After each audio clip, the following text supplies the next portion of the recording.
Adrien Ducept, 25 ans. J'ai fait un parcours étudiant plutôt sciences politiques et management des territoires, et avant j'étais secrétaire général de mairie avant de partir en volontariat en Roumanie. Je suis parti 2 mois avec le projet de Sakura. Le projet en soi avec Sakura, il consistait à... C'était le projet Démocratie 3. Et mon programme consistait justement à faire de l'éducation auprès des jeunes, plutôt en milieu périphérique, en périphérie de Bucarest, parfois dans des milieux qui étaient relativement ruraux, afin de les sensibiliser à la politique, la démocratie, les valeurs européennes, etc. Justement aussi pour voir un peu quels étaient leurs points de vue et leur permettre de les développer. On avait à peu près entre 6 et 8 heures de cours à donner aux étudiants. Le reste, c'était beaucoup de temps de préparation. On avait eu une grande liberté, notamment c'est nous-mêmes qui avons composé le programme.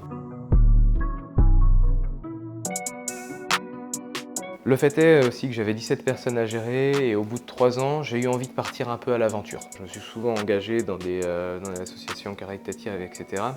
Et je voulais pas seulement faire un voyage, je voulais aussi donner de mon temps. J'avais besoin de voir autre chose. On est parti en trekking sous la pluie. Donc on a marché dans la montagne. On arrive enfin dans la forêt après avoir traversé des rivières. Il continue de pleuvoir, la forêt elle est sombre, on voit les grosses pancartes avec les ours. On marche encore sous la pluie et on arrive au point GPS qui est indiqué, où il y avait la cascade qui était censée être notre destination. On avait prévu nos tentes, la cascade n'était pas là. On a décidé d'aller jusqu'au bout de la montagne où en haut il y avait un ermitage. C'est-à-dire il y avait des ermites, des moines orthodoxes qui vivaient là-bas. Et on leur demande si c'est possible de dormir ici. Je parlais pas très bien roumain mais suffisamment. Il nous dit que malheureusement il n'y a pas trop de place. Et en fait il nous a invités à boire du whisky, il nous a fait rentrer et on était avec les moines en train de boire du whisky pour pouvoir avoir des forces pour revenir à la maison abandonnée qui nous avait conseillé d'aller. On a fini par être ramené par un berger qui nous a ramenés dans sa voiture. C'était une folle expérience. Ça peut être « opa ». C'est pas tellement un mot, c'est plus une expression. Ça veut dire attention, ça peut signifier une présence. Par exemple, quand on est en voiture et qu'il y a une personne qui va passer devant, souvent le passager, votre passager, il va dire « opa ». Et c'est extrêmement pratique parce que ça signifie qu'il y a une présence. On l'utilise tout le temps et au final, même les volontaires étrangers, c'est vite un réflexe qu'on a à apprendre. Je pense que c'est vraiment favorable à la réflexion. Moi, ce que j'ai trouvé changer en moi aussi, c'est un rapport aux problématiques. Les Roumains, dès qu'il y a parfois même une catastrophe qui arrive, c'est le destin. Tu n'y peux rien, tu n'as pas le contrôle dessus, accepte et va de l'avant. Aussi un meilleur rapport aux émotions, à pouvoir comprendre les choses non seulement par la raison, mais aussi par quelque chose ils ont une approche un petit peu plus mystique de leur relation à l'autre. Ça a un peu changé ma perception, ça m'a rendu aussi plus spontané. Et je pense que ça favorise aussi mon relationnel avec les gens autour de moi.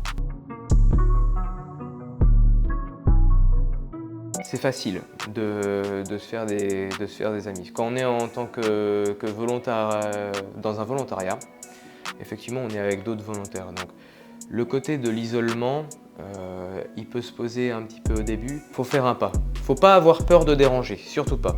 Je pense que comme conseil, il faut pas hésiter à demander des petites choses simples. C'est par exemple passer plus de temps dans la cuisine ou dans les espaces communs. Même si vous êtes sur votre téléphone, faites-le dans les espaces communs plutôt que dans votre chambre. Et naturellement, il y a des interactions qui vont se faire. Il ne faut pas hésiter à demander aux autres voilà les formules de politesse, comment ça va, etc. Et aussi, faut pas hésiter non plus à sortir, aller voir un peu qu'est-ce qui se fait dans les bars, à se promener. Moi, ce qui m'a aidé, c'est de pouvoir m'infiltrer dans les groupes des Erasmus de l'ESN. Ils avaient toujours plein d'activités de prévues et souvent à des tarifs très intéressants. Donc ça, c'est une bonne... ça marche bien.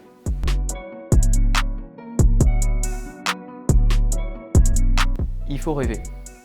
Il faut avoir un rêve et faut se dire que c'est possible à le faire. Même si c'est un petit peu fou, faut oublier qu'on n'a aucune chance et faut se lancer. Quand on entreprend un truc et que ça marche pas, souvent ça rebondit sur un autre truc qui marche. On a de la maîtrise sur pas beaucoup de choses, mais on a de la maîtrise sur nos émotions et sur notre peur aussi. Et on peut la vaincre, la peur. Et s'engager, c'est vrai qu'on le fait pour soi aussi, mais c'est important de se donner. Si tu doutes d'y aller, dis-toi qu'on a besoin de toi quelque part.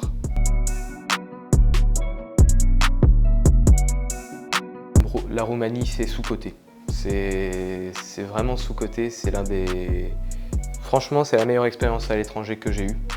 Des gens adorables, une civilisation qui à la fois est très moderne et encore très traditionnelle. Il faut aller dans les espaces ruraux. Où vous alliez, allez voir les espaces ruraux. Quittez la ville et allez découvrir un peu comment les gens y vivent vraiment leur quotidien. Et vous aurez une expérience incroyablement authentique.